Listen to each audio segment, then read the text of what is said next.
Well, just days after the third anniversary of the Dobbs decision, the U.S. Supreme Court gave pro-lifers another victory to celebrate, ruling that states could legally revoke Medicaid funds from Planned Parenthood. Joining me now to discuss this and more is Senator Steve Daines of Montana. He serves on 4 Senate committees, including the Senate Finance Committee. He is also the founder of the Senate Pro-Life Caucus.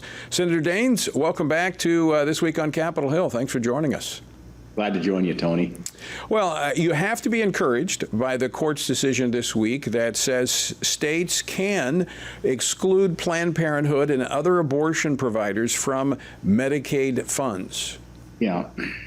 You know, Tony, it reminds me of the importance of elections. And look what happened back in 2014 when we took control of the United States Senate. That was Barack Obama's presidency. We didn't know what that all meant at the time, and then that tragedy when Scalia passed away, it put in motion a series of very important moves in the Supreme Court where we now have a conservative majority, and that's the outcome that we saw here from the court. So God bless Justice Gorsuch, who wrote the opinion on this.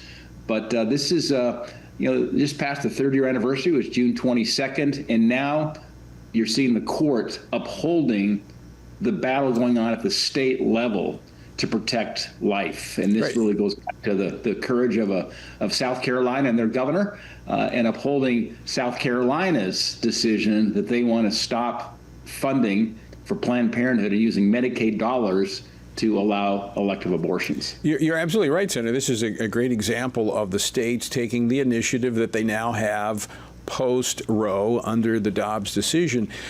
But one thing that has occurred is that we've actually seen a rise in abortion. We've gone from a little over 900,000 to over 1 million the last 2 years. And the one outstanding factor that you can point to in that is the increase in the use of the abortion pill, now accommodating for over 63% of all abortions in the country. There's a glaring loophole here because of a pre-existing Biden-era policy that allows these pills to be mailed into pro-life states. You know, Tony, these are the dark facts, sobering facts. What's happening right now with abortion and chemical abortions? They accounted for about 63% of abortions in 2023. So that is the hill we've got to go fight on.